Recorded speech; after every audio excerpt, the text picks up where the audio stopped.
Hey, it's Mark, and I'm coming to talk to you today about stress and anxiety. If stress and anxiety is something that you're dealing with, I absolutely encourage you to listen along, because this is going to create the breakthrough either you or your colleague, partner, downline is looking for right now, okay? So if stress, anxiety, work-life balance, if these are issues that you're struggling with right now, it really boils down to two things: the what and the why. And they both mean exactly how they sound, right? The why is why you're doing what it is that you're doing. And really, for you and I and the average professional, we're doing what we're doing for two reasons. One, it's either money, income, right? Or it's some degree of a core value that aligns with us internally. Otherwise, you could call it purpose, right?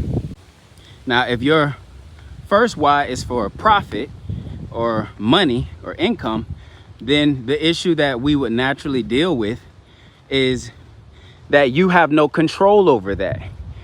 Right now, your team, no one has any control over who is willing to give you their money.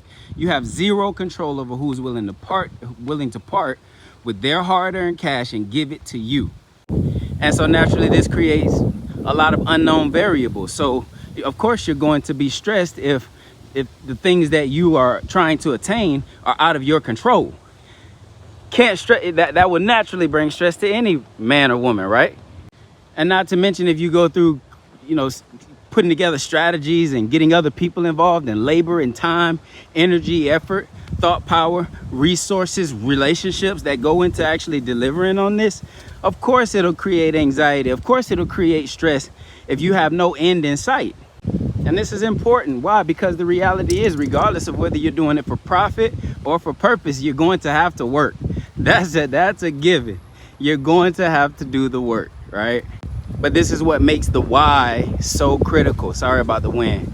This is what makes the why so critical, okay? Because if my why is for profit, then I may become unmotivated, or I may not be as driven day to day. I may not be able to connect dots. I may not be able to deliver on promises. But if my why is for the sake of purpose, now the work changes, because now the work is about what? Well, at that point, it's about me being able to become a better self, improve me. It's about me becoming. Work literally means to become. Did you know that? Now, when I frame my work behind me just becoming a better individual, becoming a better high-performance leader, becoming a better professional in the workplace, that changes the scope and that changes the dynamics. It's a perspective thing, right?